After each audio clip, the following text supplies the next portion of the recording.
Alright, so right now Annie's face is clean. There's nothing on her face. I'm gonna start by prepping her. And what I really like to use for like skin or like prep primer is actually the very much so loved e.l.f. Putty Primer.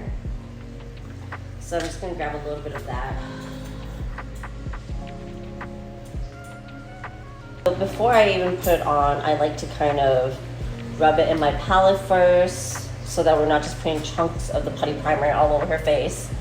And I like to apply it where I know she's gonna get the most oily, kind of like in this T-zone area.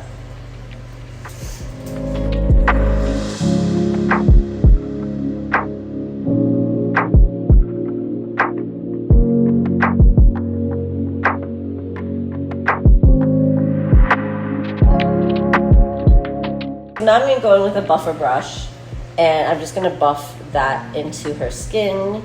I'm pressing, I'm not wiping. I am wiping a little bit, but mostly pressing. I'm not like swirling like this all over her face. I'm pressing it into her skin.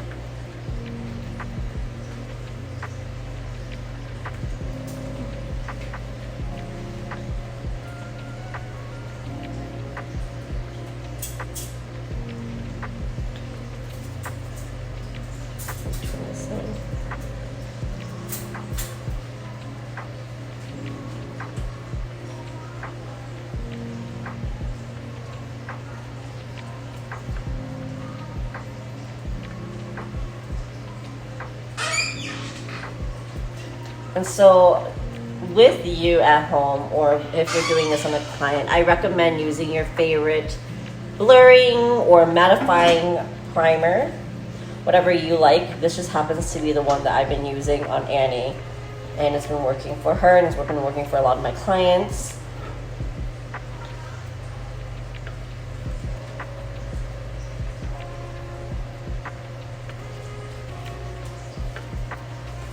Okay.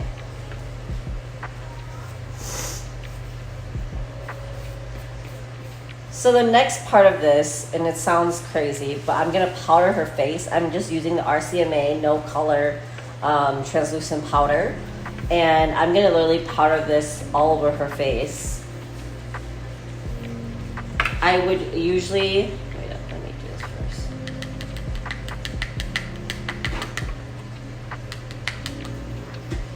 I would usually recommend to use a powder puff, but because I don't have a powder puff right now on hand, I'm using just like a regular brush. And I'm just gonna take off some of the back of my hand, and I'm gonna, oh shit, bitch. I got some of your shirt, hopefully that's okay. Yeah, okay. Okay, so, and I'm just gonna generously place this powder first in her T-zone. And then I'm just gonna go along and kind of put it everywhere.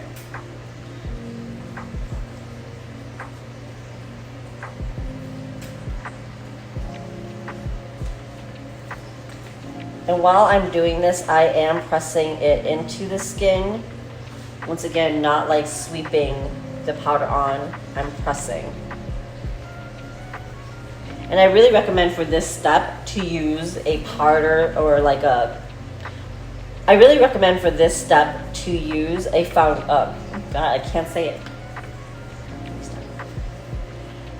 I really recommend for this step to use a no color powder, translucent powder, because if you use a powder that has color to it, it will shift the tone of your foundation, and you don't want that. Sorry, bitch. You don't want the powder, the undertones of the powder, to affect how your foundation is going to look in the end. So I recommend a translucent powder that has no color to it. So at this point, I'm using the Milk Makeup Blur Spray. This one literally has worked the best on Annie. This is a setting powder or this is a setting spray, but I actually like using it as like a prep and prime for her, because it really just kind of blur her skin and helps me really start off with a good foundation ready to help her like base look really smooth and flawless later. And I'm really generous with this.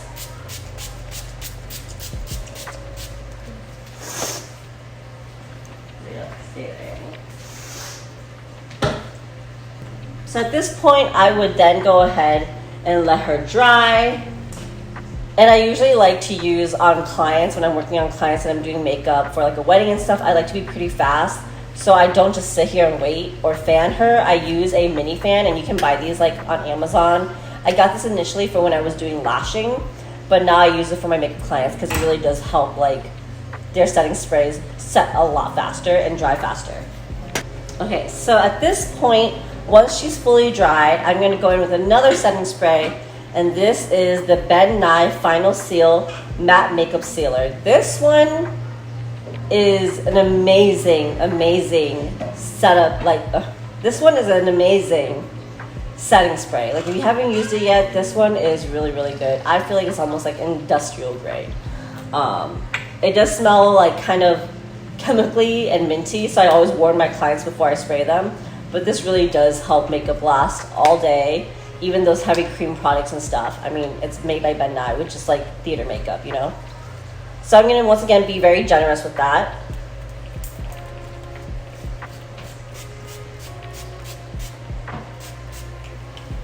Alright, so at this point is when I start applying my cream concealers to do just like blemish work, to get rid of some of her blemishes and to cover some of those blemishes. And I'm just going in with like a flat brush, nothing special. And I am using my RCMA foundation palette. I like to use these as concealers. I need to shade match first. That's pretty good.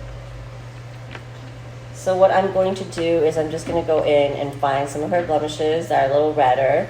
I don't really like to do color correcting on Annie, just because she only has blemishes, and it's not that her whole skin on her face is red. She doesn't have rosacea. She doesn't have extreme under eyes that are discolored, or she doesn't have lids that are extremely discolored, uneven skin tone, things like that. She just has blemishes, and with that you can just go in and cover like this. Alright, so right now me and Annie are putting on foundation. I actually decided to use the Milani Correct and Conceal in shade number 3. And I already did a little bit of her face, so I'm just going to finish the rest on camera for you guys. And I do want to tell you guys, like, this is a very, like I said, full coverage foundation look. This is not Annie's everyday look. This is for when she's gonna go out for a night of glam, to like galas, fundraisers, things like that. I would not do this heavy of a foundation look for Annie every single day. Now, if you're a girl who is a full glam girl and you love this look every day and you love having full coverage foundation every day, then you do you. But Annie is not a full coverage girl every day. She's a no makeup girl every day. The other end of the sponge, the pointy part, and I'm going in and I'm pressing where she's gonna have the most wear. So like her smile line area, her under eye, around her nose, just because that's kind of where people have the most expressions. Her forehead, right here, these furrow lines, I don't even know what they're called, but that's kind of where people furrow their brows, and so where you get the wrinkles. So at this point, we're done with her foundation. It looks really heavy, but like I said, I want you guys to remember that this is just the base routine. Once foundation, or once like blush and contour and like eyeshadow, everything goes on, it doesn't look so bad. But right now she is very full coverage. Right now we are doing concealer under the eyes just to brighten. I'm gonna have you open and look up. Like to put a little bit there, a little there. I do like to do a little bit right here to kind of bring this forward and highlight that a little bit. I go back in with the same sponge. I'm gonna do her nose first.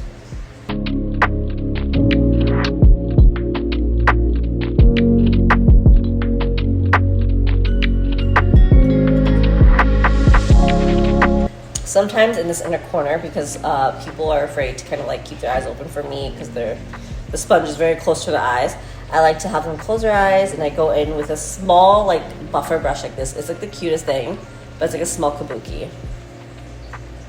I just go in and I kind of buff that out right here, just to blend it.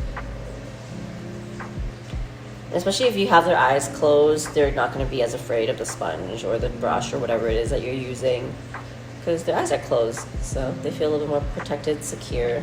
I'm going to bake just a tiny little bit with the same powder I used on her, the RCMA colorless translucent powder, and I'm just going to go under here. Do some light baking. I don't put a ton under because I don't want her to be looking super cakey. Too much powder can also cause creasing, and I don't want her to crease underneath her eyes. Nobody wants to crease underneath her eyes. At this point, I'm gonna go ahead and powder her whole face again, and I'm using a brush, but as I have specified earlier, if you have a powder puff, I would use those. Those are really great. And at this point, I'm gonna press, but I'm also going to diffuse a little bit.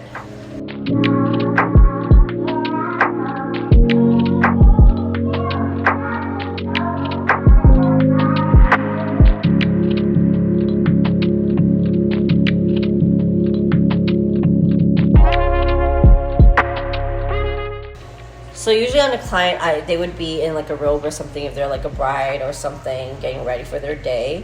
Or a client, I would have a cape. But because in Annie's case, she is in this, recording in the studio at home, I'm just placing a towel on. If you have like towels that like are clean and you're using them for just client work or something, you can wash them and reuse them. In with a semi-dense kabuki brush, not super dense, but I'm going to kind of brush off any excess. And I did not let Annie sit for long, like a few seconds at the most, but no more than that. I'm not, like I said, I'm not trying to bake her whole face. I'm just setting it with powder. So it sounds crazy, but now that we're done with her base, we're actually going to set her whole foundation base with the 2 sprays again. And I spray a lot with this technique that I use. So I'm going to spray again, and then I'm going to go ahead and do her whole makeup and everything. At the very end, before I send her off and say goodbye and say, hey, have a great time at your event, I spray one more time again. That is just how active Annie's skin is in producing oil. Okay, so Annie's skin is now dry from the Milk Makeup Blurring Setting Spray. So we're going to go in now again with the Final Seal from Ben Nye, and this is the Matte Makeup Sealer. Okay, because Ben Nye has quite a few, but this is the Final Seal Matte Makeup Sealer. And I'm going to spray all over Annie's face again, very generously. And you want your clients to move their face for you so you can get all sides evenly. Alright, so we finished the base. I'm going to go ahead and finish the rest of her makeup so you guys can see what it looks like with a full face of makeup. And then we'll come back once we're all finished. So as you guys can see, Annie is fully done up. This is actually her signature glam look that we always do. We do really, really big wings, big lashes, bright lips, and just a little bit of blush. Usually she does have more blush. Depending on where we're going, we load up the blush quite a bit. Her favorite that we use on her are the Milani cream blushes. And we use all the shades depending on what she's feeling like, where she's going, and what the occasion is. But as you guys can see, Annie's skin looks really, really good. It's literally, we have tested this. I got her ready at 5:30 in the morning, and at 8 o'clock at night when she was done with her event, her skin was not oily, like at all. And at this point, I've already sprayed her, but at this point, I would re-spray her again, but I would only spray her with one last spray. So I would either spray her with the Ben Nye Final Seal Matte Makeup Sealer, or I would spray her with the Skindinavia Makeup Finishing Spray. These are both my favorites, depending on where she's going for the night and how long she's going to be out. So usually if she's just going to be out for a few hours, I will use the Scandinavia, which is one of the top leading brands in setting sprays. If you guys didn't know, this is the company that actually makes Urban Decay's setting sprays for them. Or if she's going to be out all day, literally, like I said, from 5:30 a.m. until 8 o'clock at night, then we go with the Ben Nye Final Seal.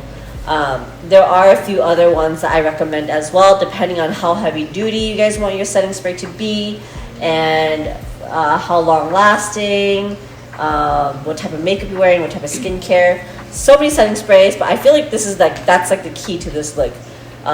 Building up on layers, powder, and setting it down to really get her makeup to last. So hopefully you guys enjoyed this. Hopefully you guys learned something. And if you guys try it, let me know. Don't forget to subscribe and like. Bye. Bye. Okay.